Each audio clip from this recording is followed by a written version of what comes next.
Welcome back to Right on Four Corners. I am your host, DelSheree Spinner. I am a USA Today bestselling author and teacher, and currently on summer break as we're recording, kind of enjoying my last little bit of free time before things get crazy again. And part of that was I got to read a really fun book over the summer called John Doe Does Not Suck by Kathryn Berla.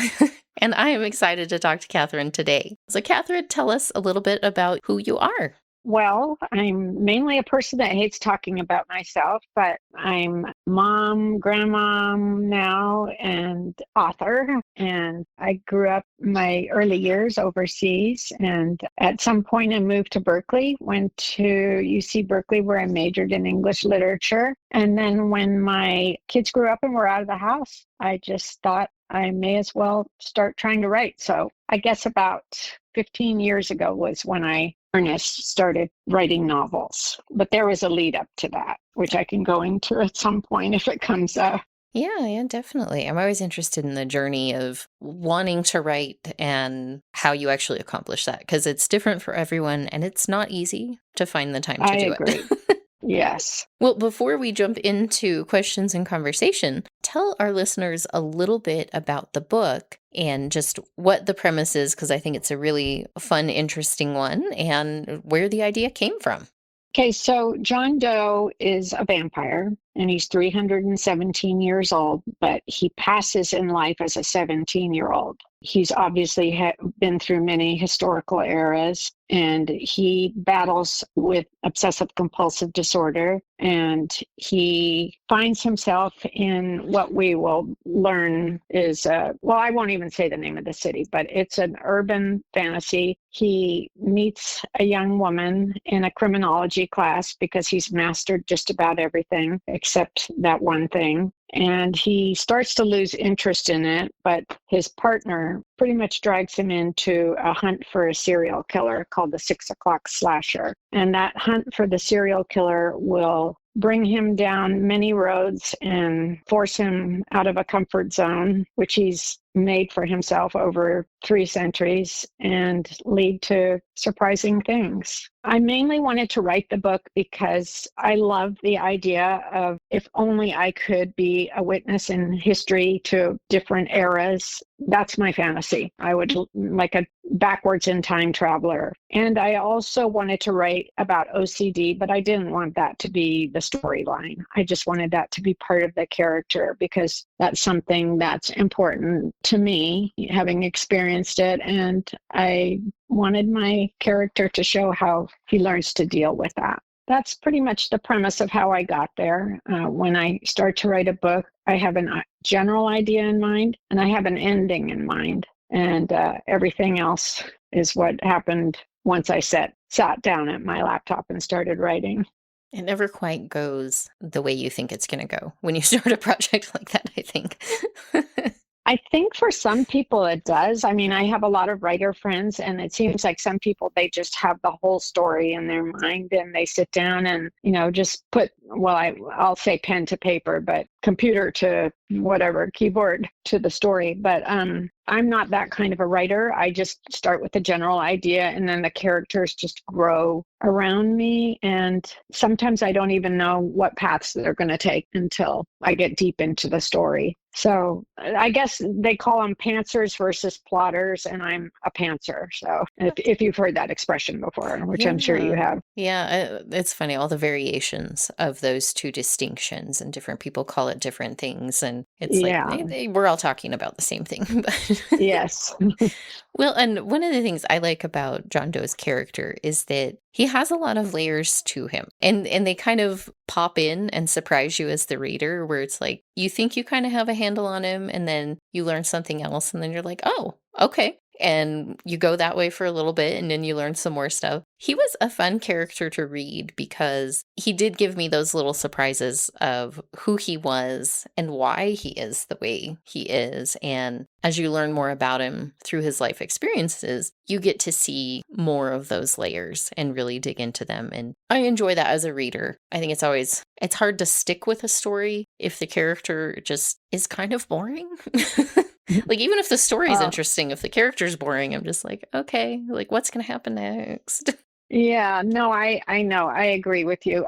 Sometimes It just depends, I guess, on the writing. Sometimes I don't mind reading just a beautiful book just for the words when nothing's really happening, but that's not something I can write. But I do like, we're experiences in life, and obviously John has a lot more of them than the rest of us. And I didn't want him to just be the traditional creepy vampire. I wanted him to have a real humanity to him because, after all, vampires were human once too. So I tried to emphasize that, his humanity. Well, and I think one of the ways you did that really well was even though he's been alive, kind of, he's been in Yeah. existence for Yeah. 317 years, he's not what we've seen in traditional media, kind of some of those bigger ones that I won't really mention, but where it's like, oh, they've been alive so long, they've learned all the tricks, they've, mastered the stock market, or that they've accumulated wealth and all these things, like kind of that assumption that if you're alive for a really long time, like you'll figure it out, you'll rise to the top, you'll have some sort of like control or power. And John is really just kind of struggling just as much as every other person around him. He's kind of broke and lives in a crappy apartment and doesn't have power or influence over anybody. He's just kind of like, all right, I don't know, trying to get through it day to day. Right, exactly. Yeah, like I said, I really wanted to emphasize his humanity. And like in Groundhog Day, you can master all of these skills, but that doesn't nobody can really master how to be a perfect human being, right? Or in John's case, a perfect vampire, ex-human being.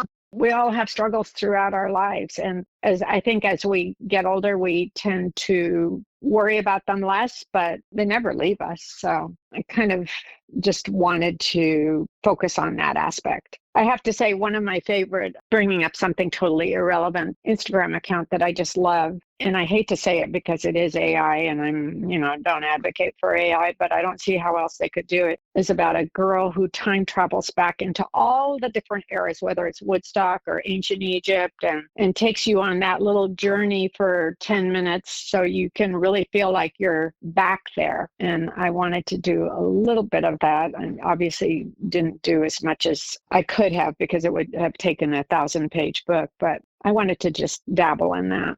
Has history always been something that you've had a personal interest in? Yes, I mean, I love historical fiction. If I could write historical fiction, I would, but I think to me, it seems so difficult. Just the minutia of the day-to-day lives that you have to get right. It just seems impossible to me, but I really admire historical fiction writers, and I love to read it. I read all genres, but I might have a special place in my heart for that one.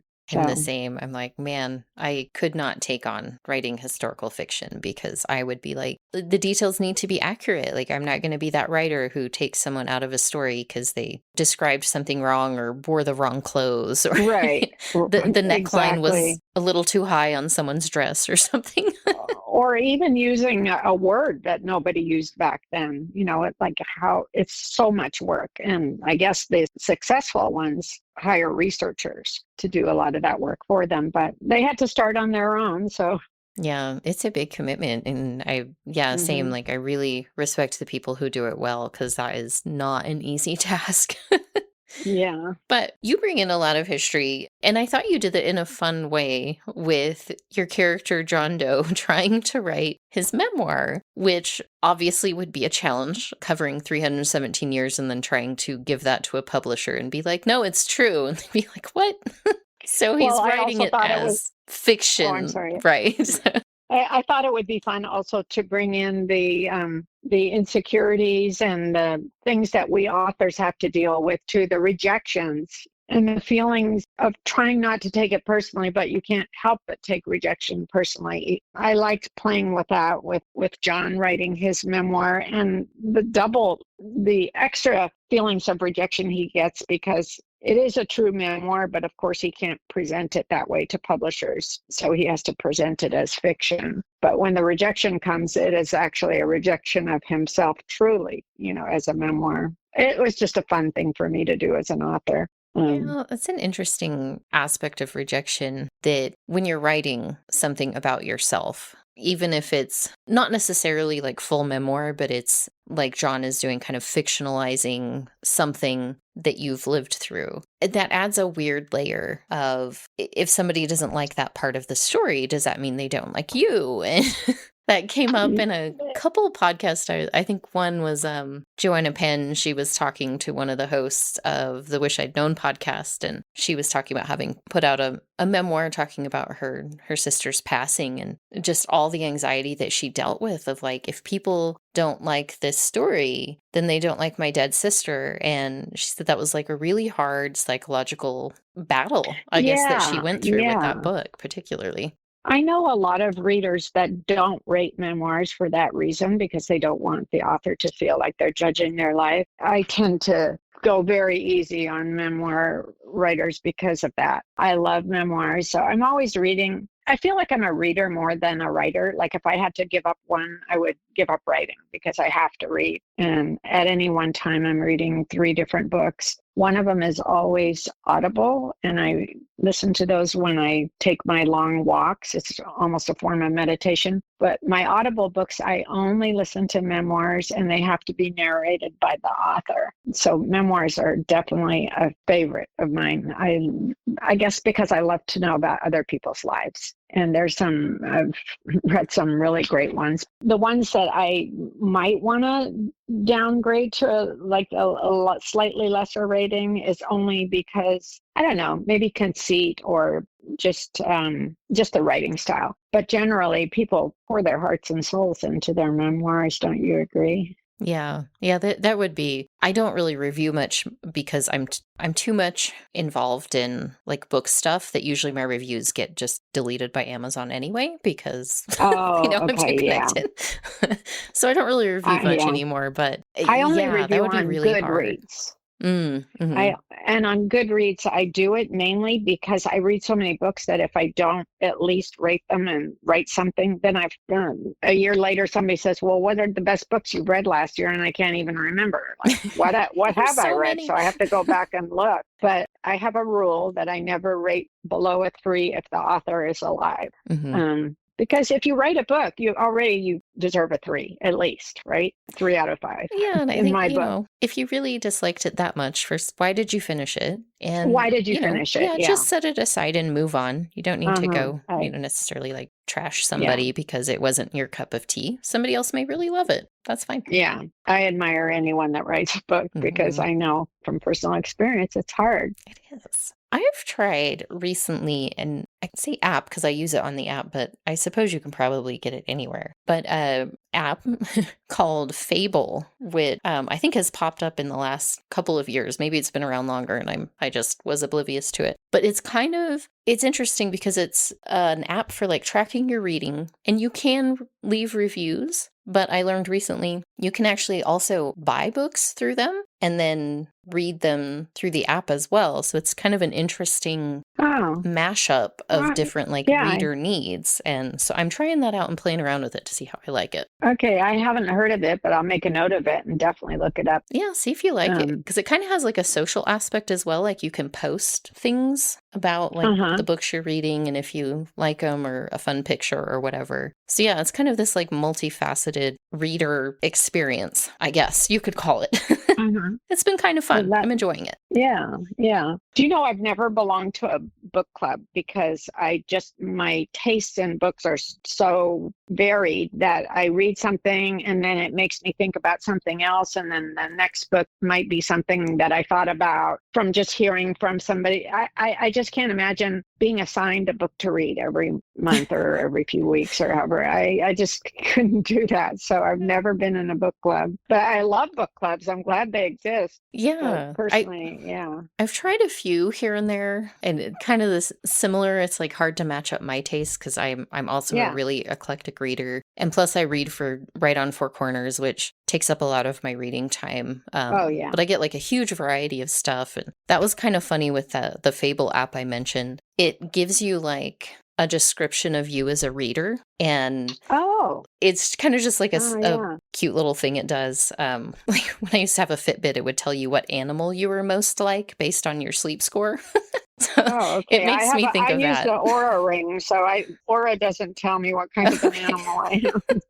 For some reason, I got giraffe a lot. I don't really know what that means, but Oh, but it's funny wow. on Fable because like every time I open the app, it has a new description of my reading habits.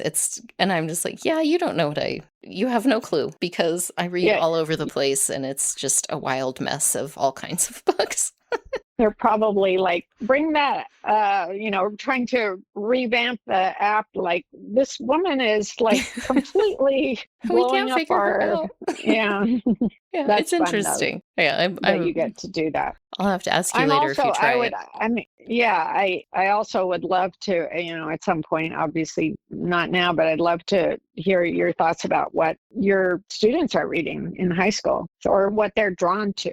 I go into bookstores and talk to bookstore owners and say, what are younger people coming in and wanting to buy these days? But I mean, that firsthand. So that's to me fascinating. Yeah, that's a tough one because a lot of them they simply don't read. I teach ninth grade. I'm going to be doing some 10th grade as well this year. And like we read two full books in my class last year. And for some of the kids, like that was the first like full book they'd read outside of Oh, like elementary school. Like when I get a couple readers who like I keep a library in my room of just personal books I've collected and stuff from the radio show if uh-huh, it's appropriate for teenagers. uh-huh. And when one of them like asks to borrow a book, I'm like, of course you can. If you like it, you can have it. Like, please keep reading. Take it. I But yeah. found that when I first started writing like 15 years ago, the ages that were designated for middle grade and the ages that were designated for young adult, and then of course new adult got added later on. Nowadays, middle graders are reading what used to be young adult. So they're just reading ahead of their age group. The ones that read, like you said, a lot of them don't. I think in Yeah. life that's true. Well, and it's interesting. And I think part of that might be, the kids who are readers move ahead of their classmates, their peers so quickly because they're just getting all that exposure and the vocabulary so they can jump Yeah. ahead. Because most of the readers, like, they really stay in pretty tight lanes, especially with traditionally published books, like vocabulary and complexity of sentences. A lot of that, like if it's middle grade, it needs to fit in the middle grade box. And Hmm. kids who read a lot, like they move out of those boxes really quickly. Whereas a lot of other kids who are more struggling readers, like they need that limitation to help them with I see what you comprehension. mean. So they're not like, jumping ahead too much. Right. Okay, that makes Chil- sense. Yeah.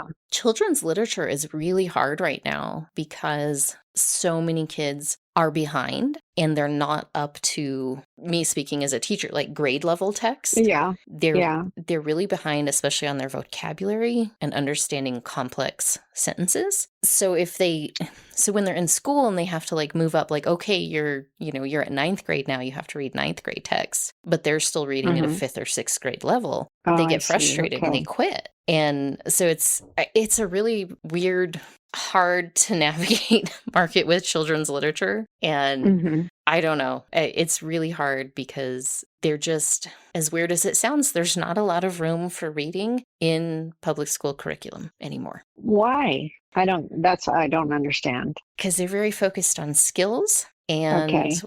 we're basically told and taught to teach the skills and the rest of it they'll figure out on their own. Like if you teach them text structures and genres and you teach like these, like, can you identify the main idea? It's like, well, maybe, Okay. like, yes, maybe they can identify the main idea of the article, but did they actually understand most of the article? No, because the vocabulary was too hard for them. But yeah, they got the gist of it. And they can tell you, like, well, Uh-huh. yeah, it's about turtles losing their habitats. But can they Uh-huh. actually, like, explain why they're losing their habitats? A lot of the time, not really, because they didn't understand most of the article. I see. Okay. Yeah, oh my gosh, yeah. Let's not I spend the mean, whole when time I was talking in, about yeah, education and its problems. no, I know. When I'll I go was in forever. high school, like reading was, I still remember my high school English teachers and how, of course, back then we just read adult books. There was no such thing really as, well, there might have been young adult, but There wasn't the that's not, classification for it. Yeah, yes, that's right. fairly Uh-huh. new. Yeah. Yeah. Well, now it's funny because now we have, juvenile literature and children's literature, young adult, which is different from teen, which is different from new adult. We try to And segment it so much, and I'm like, I don't know, read what appeals to you. yeah, yeah. Well, having raised three kids, I understand. I have a belief that there are readers and there are non-readers. Like I raised three kids exactly the same in terms of reading books and reading to them. And, with, I'll just say some, I only raised three kids, but one or two became lifelong readers and one or two, not really, their interests were elsewhere. So I feel like it's not everybody is a reader. Not everybody just falls in love with reading and transporting themselves to other worlds in that manner. They have ways that they transport themselves through music or art or different activities Yeah, so being outdoors and adventuring, that's where they yeah. find that Uh-huh. fulfillment. Yeah, Yeah. not everybody has to be a reader, but it's always nice when I find them in my classroom and I get excited Oh about yeah. that. So Oh, too few and far definitely. between. Yeah, definitely. And Well, you do learn so much. oh yeah. Well, we just, we don't get to get outside of our own communities and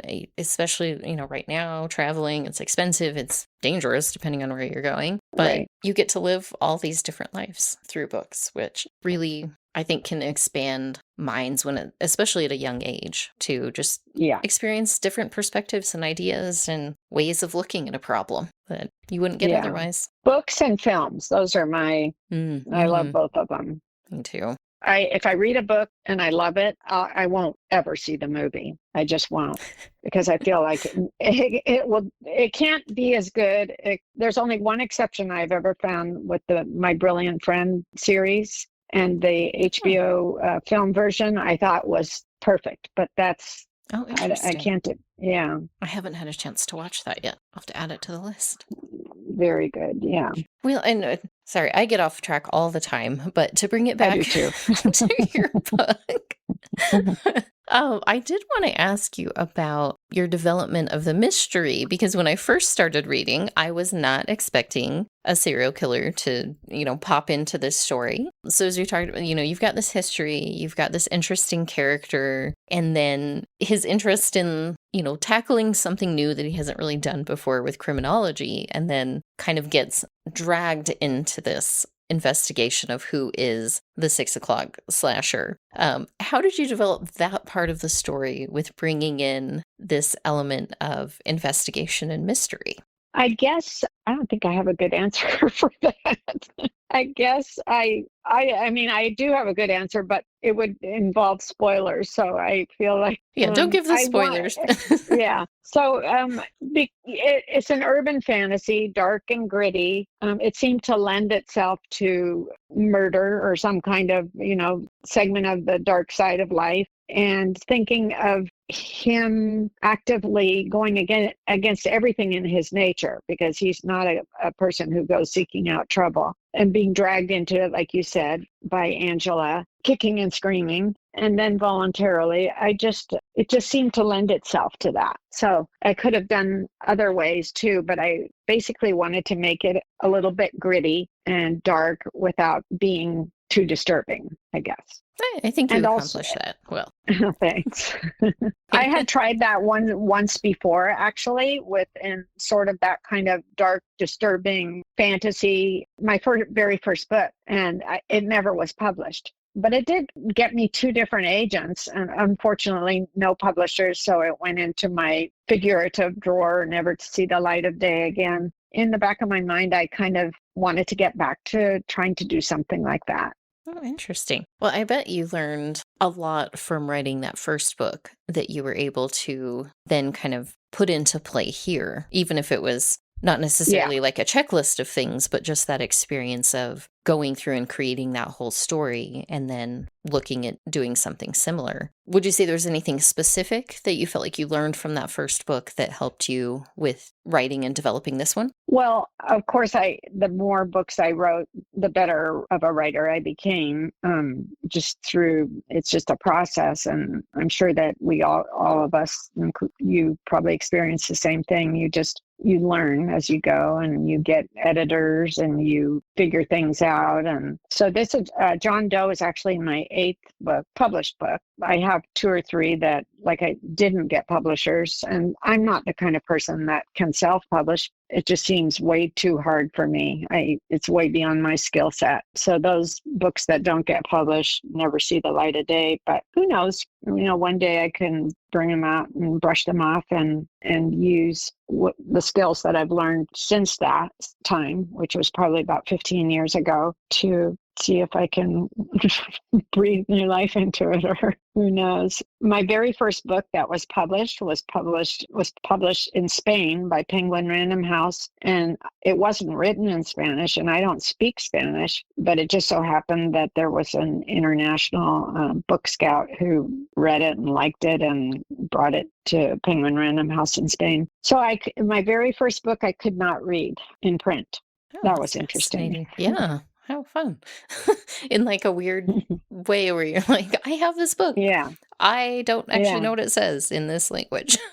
Yeah, I know. It was very interesting because at that time, Spain was way ahead of the US in terms of how they publicize books, particularly in the young adult genre. They were already utilizing podcasters like you and bloggers, and they didn't send it in to reviewers for the most part. It was just the young people that were out there. Social media wasn't really that big in the book world back then, but what was out there is how they publicized. And then it seemed like a number of years went by before the US kind of caught up with that. And then now, of course, everything's book talk and Bookstagram and podcasters and blogger. It's all the professional reviewers. They don't play as much of a role anymore unless you're talking about literary fiction. Yeah, the options for that have really become more and more limited over the years, which is, Yes. kind of sad to see because it makes it feel like books aren't as valued in that arena. But it'll be interesting with AI to see if there's kind of a resurgence, because that's one of the things that AI looks for is authoritative reviews before it recommends things. So I don't know. That'll be interesting. AI is having a big effect yeah, that is on everything. Interesting. On everything. And then negatively, I may say that not just me, but maybe you've experienced this too, and most authors I know have. Your inbox and your emails is just spam, fake AI, so-called editors or publishers or marketers, and they give you a huge detailed description of how great your book is and how just call this number. They're so convincing, but I'm sure. I think I delete about 10 or 20 a day. Yeah, it's gotten really bad. Hopefully the filters and things like that will get better about cutting all of that out. But it's an interesting world right now in publishing to just see how things are changing. And I don't know, we'll figure it out eventually. Yeah. And also the rise of the mid-size and independent smaller publishers, I think is a great thing. I love that. Some of them, of course, get swallowed up, and some of them don't last very long. But the ones that do, it's just such an opportunity to get more of a variety of fiction out into the hands of people that wasn't there before. And self-publishing too. I mean, lots of people do it really well. And I'm just not one of those people. Yeah, everybody has their own path. Yeah. And go where you have the support you need to put everything out there the way you want to. Yeah. We are at the end of our time. So I wanted to remind our listeners that the book is called John Doe Does Not Suck by Kathryn Berla. Kathryn, where can people find you in the book? My website is kathrynberlabooks.com. I'm also on Instagram and Facebook. Yeah, my website, probably the best place. And I so appreciate your having me on. I will share the link to your website in the show notes. And thank you for taking the time. I'm glad we were able to chat. It was really great to have a good conversation with you. Thanks, DelSheree. I feel the same way.